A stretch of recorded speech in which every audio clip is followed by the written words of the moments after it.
Hey everyone. So, our last news roundup did pretty well actually, so I figure we'll just keep doing this, see how it goes. But yeah, we're just gonna be talking about new toy images, new reveals, new sightings of Transformer toys. One of the first things to talk about really is we have even more images now of the T-Spark Rodimus. This was the Rodimus design that they were using for the Flame Toys model kits, and now Takara Tomy is actually doing like a proper figure of it. It looks incredible. It's inspired by the IDW design of Rodimus. Like I said, it's the design of the model kit, which was already an amazing model kit. Now, it can just transform. It's probably going to be made out of some better materials. Looks great so far. I think they're still debating how much it's going to actually charge. I've seen people say 200, I've seen some people say 300, but I guess we'll see down the line. We also got a lot of new images for Masterpiece Rhinox. Looks incredible. I am not a Masterpiece person by any stretch. I might pick up Rhinox though because this is probably the best toy he's ever going to get. Looks really, really solid. I love the green here. We got new images of the Legacy United Armada Galvatron. It looks great. Probably going to try to get this guy on discount because, leader price and I already have the Megatron, but it does look better than the Megatron, to be fair. We're getting more images of the Big Bad Toy Store GoBots. Here we just have a Space Case and Treads with their heads popped up. I love that you can do that with these guys. Kind of wish you could with Smallfoot, but there's only so much you can do when these are remolds. Yep, still some of the most anticipated Transformers of the year for me right now. And then we're also getting in-hand images of Flame and Zyron from the Hasbro Pulse Marvel Comics line. Emerald Zyron looks good. Flame looks fine, but I know the figure is probably going to be pretty rough because that Studio Series Gamer Edition Megatron is very rough. If I had to pick up one, it probably would be Flame, though, just because, man, does he look good. Those colors, man. Striking. Now we're going to be talking about some toy sightings. A big thing is we just saw that people are picking up the Track Fleet G1 Optimus. This is going to fit in with your other Hot Wheels, but you can see it is the proper G1 cab and trailer.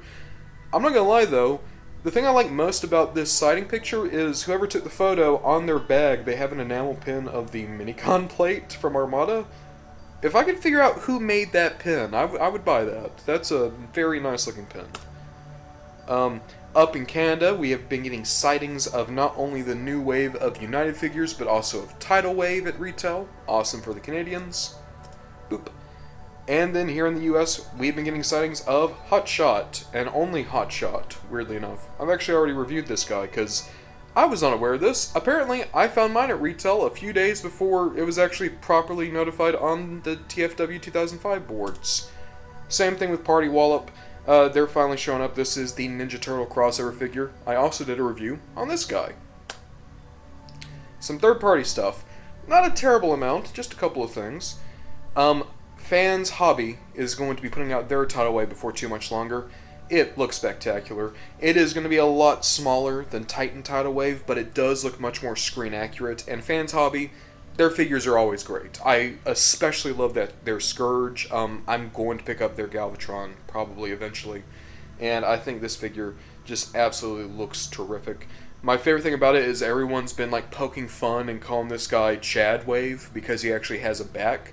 The Titan Tidal Wave is kind of just hollow in the back, so, yeah, Chad Wave supremacy. And then Dr. Wu is showing a couple more of his Micromaster figures. These third-party guys, they're Micromaster scale. We are going to be getting a toy-accurate Cyclonus and a Shattered Glass version of Bumblebee. They both look very, very good. Dr. Wu typically has really high-quality stuff. And now we got some official reveals, and you gotta remember, this was the week where we're finally finding out what's going to be at San Diego Comic-Con. So, there's going to be some cool stuff and some admittedly kind of odd stuff. On the odd side of things, Symbiote Studios is doing the Battle Damage Sludge. This is supposed to be referencing the part in the G1 movie where Devastator, brings his hands down on Sludge and his eyes pop up like a Looney Tunes cartoon. It looks cute. If I was buying, these Symbiote Studios plushies, I think this would be a really fun one to grab. Plus, I think Sludge is just a really cool character that does not get enough stuff. In the same vein, they're doing their third version of Grimlock. So, I've seen a lot of people who are actually really excited about this. The thing that kept coming up was, I missed the other two versions of Grimlock. I can't wait to get this third version. I don't do Transformer plushies, but I'm so happy that it seems like so many people are really digging these Dinobots at the very least. Hot Wheels is doing a line dedicated entirely to Transformers. So they're going to be doing a G1 style Bumblebee, which you can see like how it looks kind of messed up in the packaging. You're supposed to pop the wheels on, and it's going to be the kind of squat Volkswagen from the G1 cartoon. They're doing Barricade, Crosshairs, Stinger, Drift, a lot of Age of Extinction and Last Night vehicle modes, and then yeah, just the one G1 Bumblebee. It'll be interesting to see if this goes anywhere. Blockies. Big week for Blockies. We're finally getting images of Optimus Prime and Megatron. They're going to be doing a whole wave just of the movie 1 designs. I adore the Blockies. Everyone that's touched them adores the Blockies, it feels like. Very good little model kits that are so fun and intuitive to put together. And I will be honest, I think this Megatron looks spectacular. Optimus looks good too, but we have a lot of good figures in Movie 1 Optimus. That Megatron is one that I would definitely be willing to pick up. Kind of in a similar vein here, U2's is doing an Optimus Prime. You can see how he looks, very cartoony, very stylized. U2's are great little figures. I adore their Five Nights line. I've seen people really gush about basically every other U2's line to ever come out. I would love to see like a whole wave of Transformers, like at least do some of the major characters. But if we only ever get Optimus Prime, I think this is a good looking Optimus. My one issue with U2's is an issue a lot of people have, is they have the kind of upside down smiles for eyes. That's just the U2 style, but I know a lot of people, it's a little bit off for them. I'd be curious like what they would do if they made Soundwave. Like, would the visor be the smile? I don't know. This is one that really surprised me. Spin Master, which is the company that does like Bakugan, and they've been doing like the kids lines for DC. They're putting out a Optimus Prime 3D metal puzzle. So this won't be a model kit. This isn't a toy. It's just a puzzle you'll put together, and then you get like this little like statuette of Optimus. It looks decent. It's actually going to have some LED lighting in it, which is going to be pretty cool. A blast from the past. They're redoing Core Class Bumblebee in completely translucent plastic. This is going to be a giveaway item in Japan. I'm not big on how this toy looks. I'm definitely not big how it looks now that he's like frosted pea color, but you know, if you're a Bumblebee fan, Bumblebee completionist, this will be something. So now we're talking about the San Diego Comic-Con exclusive figures. The first one is a 2-pack called Fractured Friendships. We're going to be getting Orion Pax and Megatron. This is weird because we've already gotten toys a lot like this in the Amazon 2-packs, but they are using different molds for the Optimus. So the last time it was Siege Hound made to look like Orion Pax. It looked perfect. But now this is another IDW-inspired Orion Pax that's even closer to the IDW design, but it's using the Gamer Edition War for Cybertron Optimus. As for that Megatron, aside from it having some new deco hits and new weapons, it's basically the Megatron that we got in the 2-pack with Senator Ratbat. It's even using the Siege mold. If this was just the Orion Pax, I would probably pick it up because I love how they have like the Armada arm guns. I think it just looks absolutely perfect. But I'm so sick of Siege Megatron. There's too many figures that use that mold. It's not all that good. At the same time, San Diego Comic-Con exclusive. If there had to be a 2-pack that I think a lot of people would be happy to pass up, at least it's one that's going to be in short supply anyway. So there's that.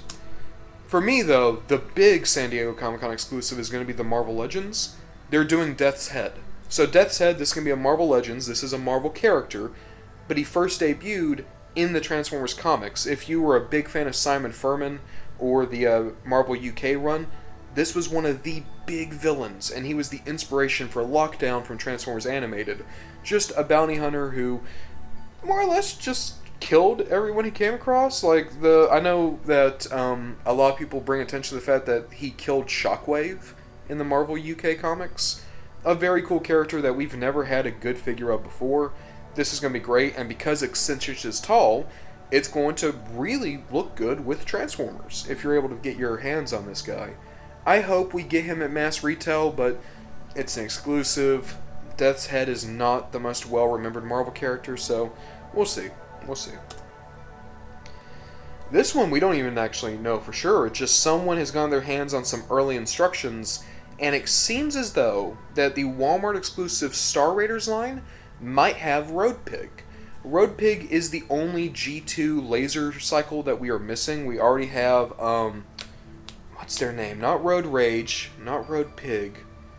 The remold of Armada RC. And then we, of course, have Laser Cycle now, so we're really just missing Road Pig. It looks as though we're going to be getting him as a retool of Crash Bar, which would be pretty nice. This is just the dumbest thing ever. It's great. It's glorious, but it's so dumb. If you have an extra $20,000 just lying around, you can pick up a 7-foot tall Optimus Prime statue. It's coming out. There's going to be 200 of these statues made. It has LED lights. Just look at this thing. Look at this thing. I love that it exists, because this is the dumbest thing I've ever seen. But I'm sure that there's some people out there who have a whole lot more money than sense, and they're going to be able to pick this up, put it somewhere in their house. $20,000 for a life-size statue. Gee, not even life-size. I'm sorry. A life-size would be like 40 feet tall, wouldn't it? That'd be even more ridiculous. But yeah. Like I said, if you have a spare 20,000 sitting around, you can pick up Optimus Prime. Now, this is an Optimus I'm more interested in. They are going to be redoing Masterpiece 44, the animated version of Optimus, into Shattered Glass colors. So at this point, we've had Optimus, we've had Nemesis, and now we're going to get Shattered Glass Prime. I'm not super big on how this figure looks, just because I don't think Shattered Glass colors look good on this G1 and Optimus. It always looks good on, like, the angrier Optimus Primes. So, like, Laser Prime would look amazing in Shattered Glass colors. Classics, obviously, that was the first one they did, looked really good. Even Earthrise looked okay, but I think this, like, cartoon G1 Prime is just too friendly for Shattered Glass Optimus. But if you're a big fan of Shattered Glass, you're going to be having this coming your way before too long.